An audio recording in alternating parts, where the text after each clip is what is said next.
ಊಟನೇ ಮಾಡ್ತಾ ಇಲ್ಲ ಆದ್ರೂ ದಪ್ಪ ಆಗ್ತಿದ್ದೀನಿ, ಎಷ್ಟೊಂದು ಡಯಟ್ ಮಾಡ್ತೀನಿ ಆದ್ರೂ ದಪ್ಪ ಆಗ್ತಿದ್ದೀನಿ ಅನ್ನೋರಿಗೆ ಈ weight loss video. Weight loss ಮಾಡೋದಕ್ಕೆ 2 ಮುಖ್ಯವಾದ ಘಟಕ ಅಂದ್ರೆ 30% ಎಕ್ಸರ್ಸೈಸ್, 70% ಡಯಟ್ ಇಂದ ಮಾಡುವುದು.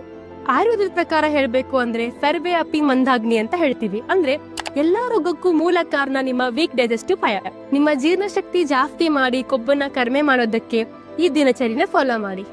ಮೊದಲನೇದಾಗಿ ಬೆಳಿಗ್ಗೆ ಎದ್ದ ತಕ್ಷಣ ಖಾಲಿ ಹೊಟ್ಟೆಯಲ್ಲಿ ಜೀರಾ ವಾಟರ್, ಶುಂಠಿ ವಾಟರ್ ಅಥವಾ ಮೇಥಿ ವಾಟರ್ನ ಕುಡೀರಿ. ಇದರಿಂದ ನಿಮ್ಮ ಜೀರ್ಣಶಕ್ತಿ ಜಾಸ್ತಿ ಆಗುತ್ತೆ. ಪ್ರೋಟೀನ್ ಇಂಟೇಕ್ ನ ಜಾಸ್ತಿ ಮಾಡಿ, ಕಾರ್ಬೋಹೈಡ್ರೇಟ್ ಇಂಟೇಕ್ ನ ಕಡಿಮೆ ಮಾಡಿ. ಹಾಗೆ ರಾತ್ರಿ ಊಟ ಬೇಗ ಆಗ್ಬೇಕು.